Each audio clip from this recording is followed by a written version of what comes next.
Vamos falar de esportes, é o bate-papo de todas as manhãs. Alô, Antônio Carmo, ótima segunda-feira santa, meu caro. Começa a Semana Santa, aqui estamos nós, bom dia Cláudio, Nicolini, bom dia aos amigos todos que estão sempre conosco, nos prestigiando, nos vendo e ouvindo no bate-papo esportivo ano 21. Muito bom, Antônio Carmo. Olha, amanhã tem seleção brasileira, Ancelotti mexendo no time para tentar uma vitória contra a Croácia, mas antes de falar da seleção, vamos falar dos resultados do final de semana, que se não teve Brasileirão, teve Paulista da Série A2 e o São José deu a nota em Araraquara ontem à noite, jogando contra a Ferroviária. O time foi mal demais. Mais do que perder de 4-1 é jogar mal, não viu a cor da bola o jogo todo e com isso emendou a segunda derrota consecutiva. Chegou lá, olá Ferroviária, assina aqui a caderneta. A Ferroviária assinou, levou 3 pontos e o São José perdeu de novo para a Ferroviária, meu querido Antônio Carmo, desta vez por 4-1 e com isso se complica no grupo 3. Já não está mais na zona de classificação, vê a Ferroviária empatar com 6 pontos, mas tem um saldo muito melhor e um aproveitamento de gols muito melhor, até pelos 4-1 contra a Águia. Viu no sábado Juventus ir lá em Sertãozinho e falar: Sertãozinho, tudo bem? Me dá aqui esses meus 3 pontos e encaminhar a classificação com 9, podendo se classificar com uma vitória contra o São José na próxima rodada. O Juventus está bonito demais e o São José tem que ganhar os 2 jogos agora para não depender de nada e nem de ninguém, meu querido Antônio Carmo. Vamos começar por esse grupo 3 aí. Diz aí, Camo.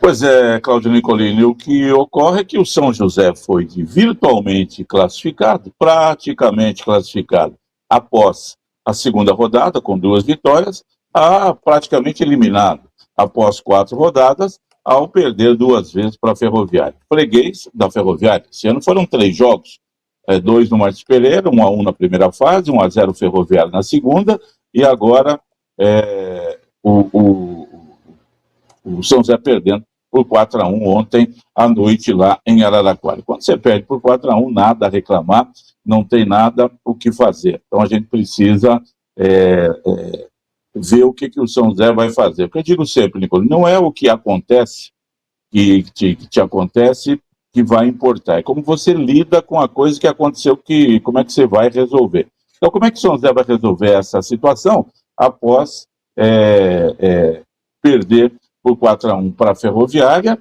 e ficar numa situação mais complicada? Tem 2 semanas agora. É bom ou mal esse tempo parado aí? Porque no fim de semana que vem vai começar a Série C do Brasileiro, a Ferroviária vai jogar. Vai jogar no sábado contra o Maringá, lá em Maringá. Começo da Série C para a Ferroviária. E aí não tem jogo. Daí a Ferroviária vai jogar só na quarta que vem no Sertãozinho, o São José só no dia 11 contra o Juventus. O São José vai jogar contra o Juventus sabendo do resultado do jogo da Ferroviária. Mas aí está lá para frente. Hein? Então tem que pensar no agora. O que vai fazer? Como é que Jorge Castilho, vai administrar essa crise que agora existe? Afinal de contas, foram 2 derrotas no momento em que o time estava bem, tudo redondinho, vieram os jogos contra a Ferroviária e tudo ficou quadrado, ficou com ponta para cá, para lá, largado. São José ontem jogou muito mal, saiu na frente do placar ainda, com gol de falta, uma pancada lá do Michael Paulista, e depois sucumbiu com 3 zagueiros horríveis, com meio de campo que não marcou ninguém, o lateral esquerdo, Felipe Borges, totalmente perdido por ali, a Ferroviária deitou e rolou, e o Jorge Castilho não muda, não tira, poderia já ter pensado isso para o jogo. Enfim, o técnico que está lá, ele que treina, ele que conhece, e o ataque inoperante, né, com um jogador só um centroavante e a bola não chegando, uma dificuldade muito grande para o São José. E a Ferroviária mostrou que tem mais time que o São José, melhor treinado, com mais tempo lá com o Rogério Correia, um time que tem um padrão tático mais definido, uma boa defesa, com o pessoal do ataque vindo ajudar na marcação e saindo rápido quando vai atacar. E chegou aos 4-1. E com erros também no segundo tempo, né, com o terceiro gol da Ferroviária, sai, tá 2-1, vira 2-1 para a Ferroviária. Ali pelos menos de 10 do segundo tempo, o Jefferson Lima tinha entrado no jogo no intervalo, põe a mão na bola pensando que o juiz tinha marcado uma falta para ele bater. E não tinha nada. Aí Não foi nada. O que foi? Falta sua agora. Você pegou a bola com a mão, mas só pintou a falta, não pitei nada. Cobra-se a falta na área, um cabeceio, o outro ele faz o gol. Aí o goleiro de São José, o João Lucas, sai da área, perde o tempo da bola que quica e ele defende a bola com a mão fora da área. O Bandeira não viu. Segue o jogo, o VAR aciona o árbitro, que corretamente vai lá, expulsa o goleiro, falta para a Ferroviária.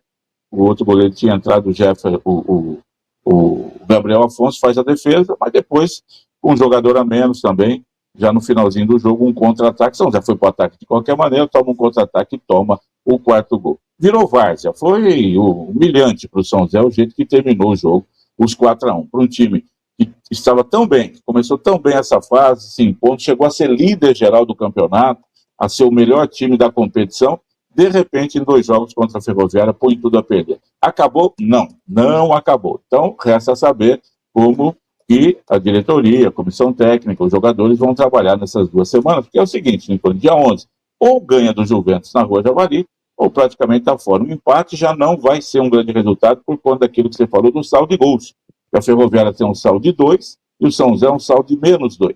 Se a Ferroviária ganhar do Sertãozinho, ela pelo menos vai a 3 de saldo. E o São José empatando lá, ele vai ficar com um saldo de -2. E aí na última rodada teria que golear o time do Sertãozinho, esperando outro resultado do Juventus e Ferroviária. Por isso é que a coisa está muito complicada para o São José agora. E aí é o seguinte, é ganhar do Juventus. Essa é a missão do time. Daqui 2 semanas, dia 11 de abril, um sábado à tarde, no estádio Conde Rodolfo Crespo, lá na Moca. Vai ter força para isso? Não sei. Né? Tava bem. De repente, tudo virou aquele céu azul, bacana, de brigadeiro, recebeu nuvens cinzentas, nuvens escuras, chuvas e trovoadas na área da Águia, como gostava de narrar o professor Alberto Simões. Está desse jeito, Nicolino. Virou, deu uma bagunçada geral. Sabe, cara, tá vivo? Tá. Precisa saber como é que vai reagir. o que parece é que o time voltou para o patamar que ele estava antes da chegada do Jorge Castilho, um time desarrumado, um time sem força, um time que não conseguia fazer um bom futebol. Estava assim no começo do campeonato, nas primeiras 4 ou 5 rodadas. Chegou o professor Jorge Castilho, como que com uma varinha mágica, né? Deu um estalo e o time passou a ganhar fora todos os jogos, né? Emendou aí, se eu não estou enganado, 5 vitórias fora de casa, mesmo em casa pipocando, né? Mas assim, o time subiu, classificou sem riscos, com 2 rodadas de antecedência, começou a segunda fase muito bem e agora parece que voltou ao estágio antes Jorge Castilho. Eu já ouvi entre ontem à noite e hoje cedo o seguinte: São José tomou choque de realidade e é a realidade dele. O time é ruim. É o Jorge Castilho que fez um milagre de melhorar esse time. E ouvi também uma comparação de que é igual o Taubaté do ano passado, que não era time para subir, mas encaixou num certo momento da competição e tirou até o São José, que era muito favorito no duelo do Clássico para valer vaga para o acesso. O Taubaté tirou e depois fraquejou contra o Primavera nos 2 jogos, ou seja, tomou seu choque de realidade. Você entende que é um pouco isso, Antônio Carmo, ou não combina essa história? Não, acho que tem esse lado sim, Nicolino, dá para concordar pelo seguinte, porque nós aqui criticamos bastante o início do trabalho do São José, com 5 jogos sob o comando do antigo técnico Marelli. O time tinha 1 vitória, 3 derrotas, e a gente falou, é time para brigar, para não cair. Só isso e mais nada. Com esse time aí não dá, e o que vai acontecer? E o Jorge Castilho, ao chegar, realmente recuperou alguns jogadores, que passaram a jogar melhor, jogadores que não estavam atuando bem. Trouxe 2, o Euler, que ontem não jogou, 2 e o Alan Stêncio, o meio-campista. O Euler não é mais titular, né? A pessoa da zaga. E o Alan Stêncio, sim, no meio-campo, é o principal articulador, jogador que dribla, que finaliza, que dá passe. Aí a gente tinha o menino lá, o camisa 8, lá, o Tomás Carvalho, que estava jogando uma bola redondinha, mas faz 3 jogos nessa fase aí, não acerta um passe, não pega na bola. O meio-campo, tanto os volantes, o Jefferson Lima, como o Luiz Otávio, entra um, erra, entra outro, erra. E ali é um lugar onde se pode errar, então você tem essa dificuldade. O Jorge Castilho muda o time todo jogo, troca 2, 3, 4 jogadores, troca o padrão tático de jogar, ora com 3 zagueiros, ora com 2, não sei o quê, e vai tendo aí. Mas ele tem, quando você tem no banco algum jogador, ele quando opta pelo Riquelme, vai Riquelme, resolve o problema do São José, é um jogador que vai resolver os problemas do São José. Tem muita coisa, aí você pega, né, Nicolino? Não houvesse perdido o pênalti no último minuto do jogo em casa, empatado o jogo em 1-1, seria outra história. A Ferroviária se recuperou ali. Vê que o público da Ferroviária de 800 torcedores foi o dobro, foi 1.000, mais que isso, 1.800 torcedores, quer dizer, o pessoal passou a acreditar na Ferroviária, se recuperou. Então hoje, São José e Ferroviária tem 6 pontos após 4 rodadas. A Ferroviária está naquilo que muitos chamam de viés de alta e o São José de viés de baixo. A Ferroviária estava com 0, estava eliminado. Perdesse o São José na quarta-feira, estava fora. Aí foi buscar a recuperação. E está viva e é um time bom, um time que sabe jogar. Então, acredito que dificilmente vai perder essa vaga. São José vai ter que brigar mesmo contra o Juventus. Consegue ganhar na Moca no dia 11? Pô, consegue, futebol mostra que tudo é possível. Então eu acho o seguinte, tanto o Juventus como o São José, né, ambos terão agora 15 dias só para treinar. O Juventus tranquilo, com seus 9 pontos, mas sabendo que se perder do São José, praticamente dá adeus, porque daí ele vai pegar a Ferroviária em Araraquara. Então o jogo do Juventus é o seguinte, ganhou, sobe. Imagina o Samoca vai estar hiper, super lotado, a Rua Javari, vai estar uma festa juventina, que a vitória dará ao Juventus a classificação, já com uma rodada de antecipação. Aí, se ele perde, ele sabe que a classificação pode ir embora, porque daí São José e Ferroviária ficarão com mais possibilidades. Tem bola para rolar, mas o São José cai no momento ruim, na hora que não podia, né? A Ferroviária fez o contrário, começou com 2 derrotas, mas foi lá e recuperou. Agora, é igual a gente fala de Fórmula 1, Nicolino. O piloto está em primeiro lugar. Quando chega na reta final, nas últimas voltas, ele é ultrapassado e tal, e para lá em quarto e quinto. Enquanto o outro que está em sexto, corrida inteira, chega na reta final, ultrapassa e ganha. São José estava assim, na frente, e agora vai ficando para trás. Repito, nada acabou, não está nada definido, mas que preocupa para o São José, preocupa porque está caindo de produção na hora absolutamente errada, mostrando que parece que chegou ao limite. Olha, o que a gente tinha que fazer, a gente fez, aí aquilo que você falou, e aí vamos ver o que acontece agora. Tem 2 jogos, cada time tem 2 jogos, um em casa, o outro fora, vamos ver o que acontece. Meu querido Antônio Carmo, complicou, como diz o outro, a coisa para a Águia, que agora tem que ganhar os 2 jogos para não depender nada de ninguém e classificar. Tá vivo, tá, mas não vai ser fácil não. Então agora jogo só daqui 13 dias, então muita calma nessa hora e é bom o professor treinar muito. Já não abriam treino para nós da imprensa, agora acho que vão treinar no CTA, que tem segurança máxima, para ver se ajuda, viu, Antônio Carmo? Se isso resolver, tá bom. E aí, Nicolino, você pega lá no outro grupo, o time da Votuporanguense, que eu disse aqui, para mim era o mais fraco do grupo, o que classificou, tomando 5-1 do 15 de Piracicaba, já está classificado, matematicamente classificado, com 3 vitórias e um empate lá no outro grupo, deixando os favoritos, 15 de Piracicaba e Água Santa, comendo poeira, e o Ituano vai pegando a segunda vaga aí neste grupo, que ainda não está definido, tem uma segunda vaga aí em disputa, mas o Ituano vai pegar o 15 de Piracicaba e mesmo que ele perca lá, na última rodada vai bastar um empate em casa contra a Votuporanguense. Então, mas a Votuporanguense já classificada e querendo pontos para ser a melhor, no geral, que hoje pertence ao Ituano, essa vaga aí de melhor time do campeonato na pontuação. Para ter vantagem no mata-mata da próxima fase, jogar segunda em casa, Antônio Carmo. É só essa vantagem. Exatamente. 2 resultados iguais é na cal, né? Não é?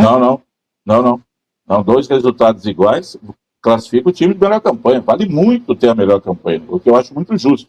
Num campeonato, olha você faz 21 jogos e vai ter que disputar nos pênaltis. A gente sempre falou disso aqui, nunca teve, né? O Campeonato Paulista agora mesmo, não tinha vantagem nenhuma, só jogar em casa, né? Teve na Série A3 naquele ano que o São José subiu. Ele jogou contra o Prudente por 2 empates. Não precisou porque ganhou um jogo. Aí na final, contra o Capivariano, era o Capivariano que tinha vantagem dos 2 empates, também não precisou, porque, aliás, São José ganhou um e perdeu outro no saldo de gols. E esse ano tem, viu, Nicolino? Então o time de melhor campanha na semifinal, ele tem direito, nos 2 times ali do cruzamento, que estiverem com mais... Joga a segunda em casa melhor, com mais pontos, e joga por 2 resultados 2 iguais. Empates. Isso, exatamente. Muito bom. Ó, só para quem não viu, o Ituano ganhou do Água Santa sábado, deixa eu só registrar aqui, em Diadema por 2-1, e a Votuporanguense ganhou do 15 de Piracicaba em Votuporanga, no Plínio Marim, também por 2-1, por isso que a Votuporanguense já está classificada. Próxima rodada do outro grupo é Votuporanguense e Água Santa, 15 de Piracicaba e Ituano. 2 empates garantem o Ituano e a Votuporanguense já está lá, Antônio Carmo. Exatamente. E quando a gente fala de dois resultados iguais, só para descontrair um pouquinho, não pode ser dois resultados iguais assim. Perde fora por 2-1 e perde em casa por 2-1. Mas foram dois resultados iguais, eu perdi as duas por 2-1. Não, aí não serve. Aí não vai dar certo. Aí não serve.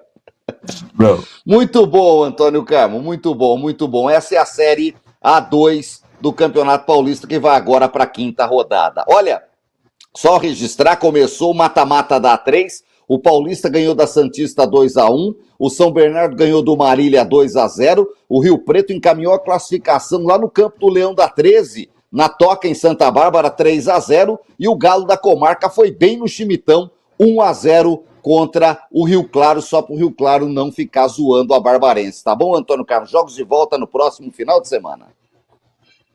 Como você disse, Rio Preto encaminhou a classificação praticamente garantido para a semifinal, e o Quinjaú deu um passo gigantesco ganhando fora, né? Mas é aquele negócio, você ganha fora de 1-0, pode perder em casa por 1-0, aí é pênalti, viu, Nicolino? Aí nesse caso não tem vantagem não, aí é pênalti. O Marília, que estava invicto na competição, perdeu a primeira justamente na hora que não podia, por o São Bernardo 2-0, vai ter que correr muito em casa agora para tirar a vantagem do São Bernardo. E a Portuguesa Santista, que não empata ou ganha ou perde, começou perdendo para o Paulista em Jundiaí, mas aí foi 2-1, um gol de diferença, vai ter que tirar em casa. É isso, Antônio Carmo. Vamos acompanhar. Na Série A4, o Jacareí se recuperou, jogando em Assis no sábado à noite. 1-0, vitória importantíssima, que o deixa praticamente aí a um empate da classificação. Matematicamente, ele precisa da vitória, porque tem 3 times com 21 pontos e ele tem 22, é o 6º colocado. O Ecos, que é o 9º, estaria fora neste momento, tem 21 pontos. Então, se os 3 ganharem, Antônio Carlos, só não vi aqui se um pega o outro, tá? Mas se os 3 ganharem, o Jacareí perdendo pode ficar fora. O Jacareí que termina jogando em casa contra o Ecos. Aí é jogo de 200 pontos. Então, é um empate. Precisa de um empate. Precisa de um empate em casa para se classificar. Agora, o Jacareí ele tem os seus 22 pontos, o Ecos tem 21, né? Então, tá 22. O Jacareí tem 22 e o Ecos 21 que está ali fora. Quer dizer, se o Ecos ganha do Jacareí, o Jacareí para. Igual a Série A2. Precisa de 23 pontos para garantir a classificação. Pontos, classificação, E aí é o seguinte, pode acontecer até, né, se o Jacareí ganhar do Ecos, ele está fora, e o Lemense perder, ele se classifica com 21 pontos. Então, você vê que a coisa ainda pode ir para 23 numa necessidade, ou dependendo dos resultados, ficar até no 21. Mas o Jacareí agora recuperou-se no momento exato do campeonato, estava bem, caiu, teve uma queda, perdeu os jogos, mas foi buscar essa importante vitória fora de casa contra o Vossen e entra cheio de moral na última rodada, então jogando pelo empate no próximo sábado, 15 horas, no Du Campuzano, contra o Esporte Clube União Suzano.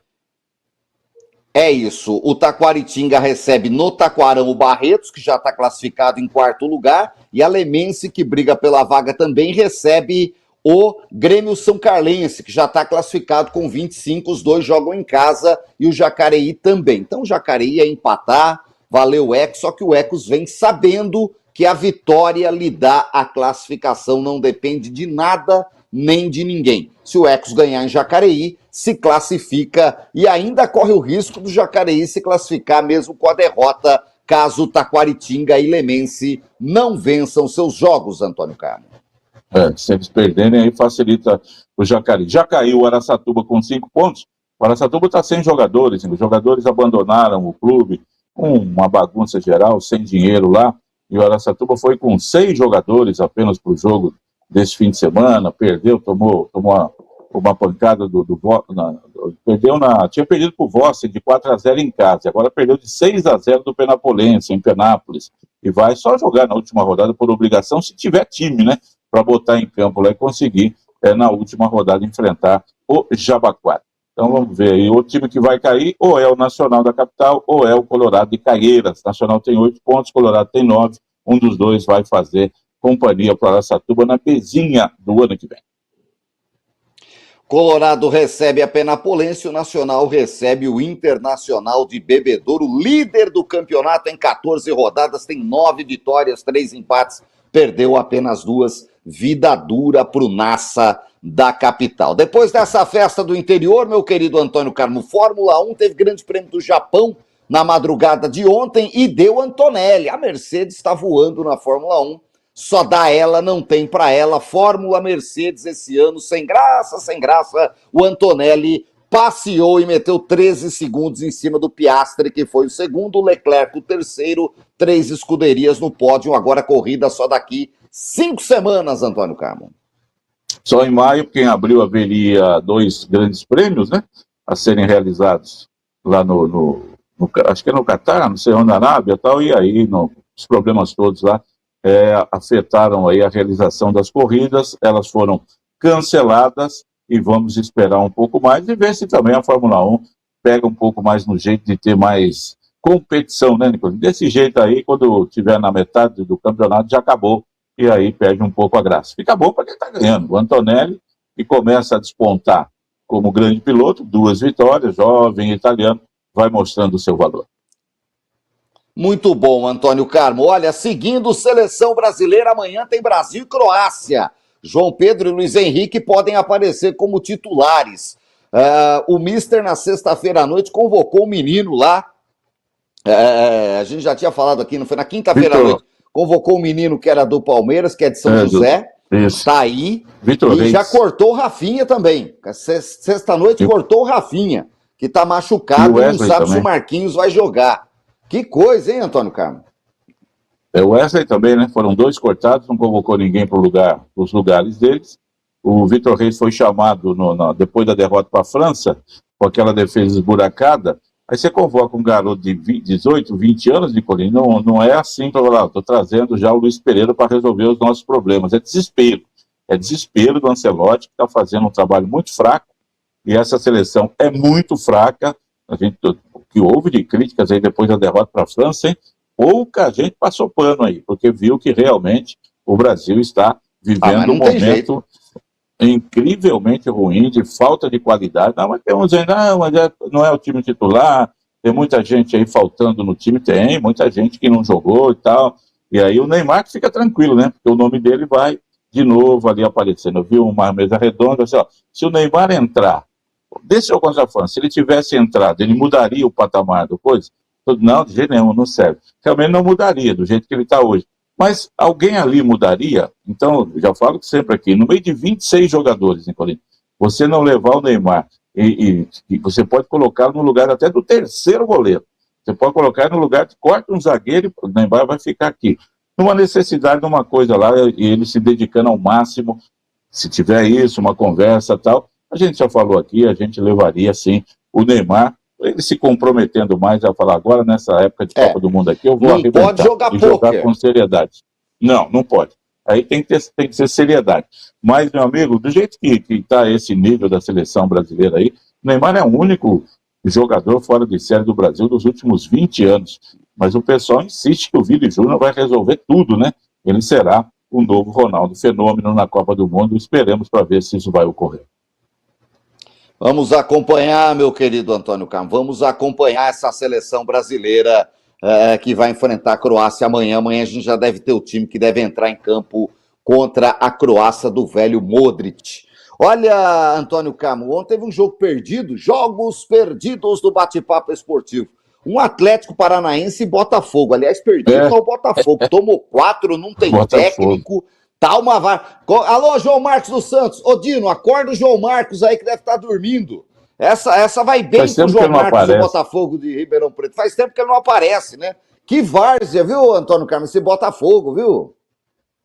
Olha, Nicolini, o Atlético Paranaense foi pro segundo lugar com a vitória. Chegou a 8 jogos, né? Esse jogo tinha sido adiado porque o Botafogo tinha enfrentado lá na Libertadores, tinha jogado aquela pré-Libertadores onde ele caiu, onde ele foi eliminado. E aí agora, com a derrota na zona de rebaixamento, abre a zona de rebaixamento com 6 pontos, e ele tinha conseguido ganhar um jogo de virada contra o Red Bull por 2-1, mas nos 5 jogos aí, últimos com 4 derrotas. E o Atlético Paranaense, que só tem 2 derrotas para o Corinthians e para o Fluminense, já ganhou do Inter em Porto Alegre e tal, vai bem, pula para 16 pontos junto com São Paulo e Fluminense e assume a vice-liderança no saldo de gols. Bela campanha do time do Odair Hellmann, vai se virando bem o Atlético Paranaense na competição. E o Botafogo tem que achar o rumo, Nicolino. Porque daqui a pouco, desse jeito, cai de novo, já foi eliminado aí da Libertadores, cai, aí não vai conseguir fazer nada de melhor, tem que recuperar logo aí. Aliás, na vida. Sexta-feira, aquele Arthur que veio aí como uma solução dos problemas do Botafogo pro ataque foi emprestado pro São Paulo, né? Ele só jogou no Bragantino, esse Arthur. O Arthur surgiu no Palmeiras, lá de uma boa geração de 2016, 2017, foi titular em alguns jogos, estava acho que na lista do time do campeão de 2018, aí foi vendido, acho que para o Red Bull Bragantino, depois foi para lá, voltou para o Red Bull, o Palmeiras o recontratou, pagou mais por ele do que tinha vendido, aí ele ficou no Palmeiras aí 2022, 2023, e daí não estava resolvendo nada, foi vendido para a Europa, veio para o Botafogo, e eu vi torcedor do Botafogo comemorando a saída dele. O Botafogo levou um jogador que era do São Paulo, eles estavam fazendo aí uma transação. E aí, agora faltava mandar alguém para o São Paulo.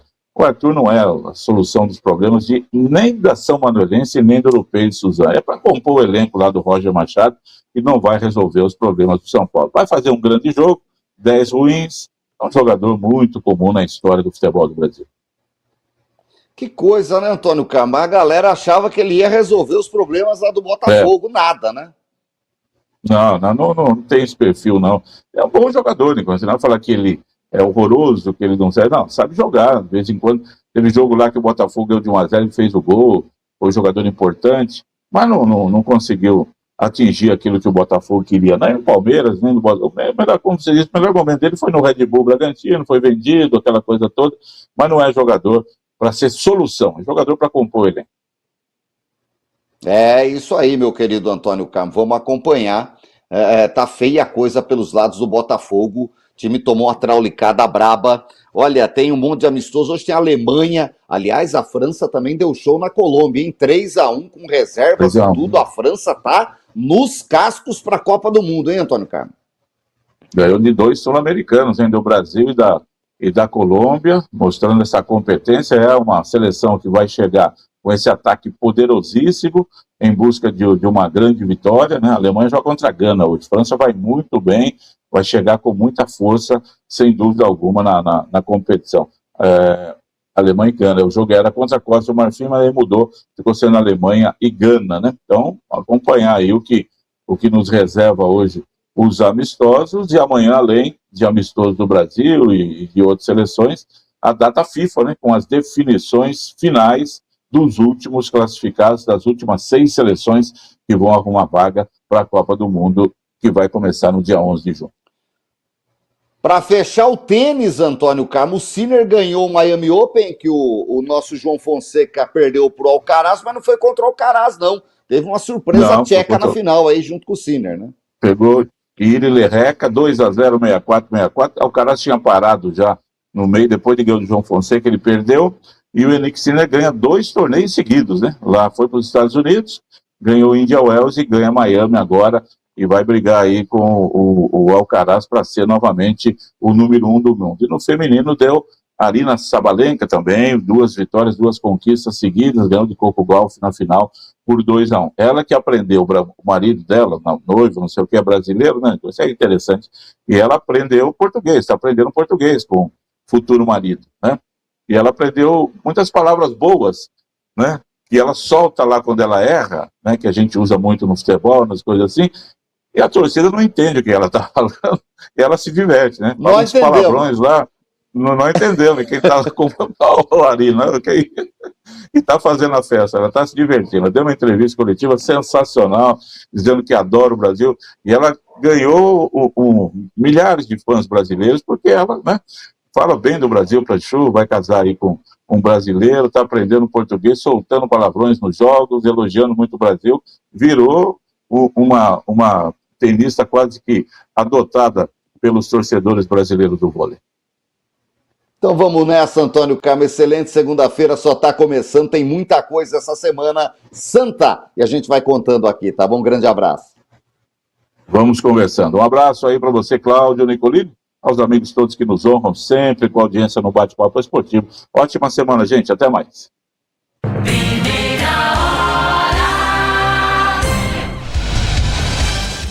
Agora 8 horas e 45 minutos.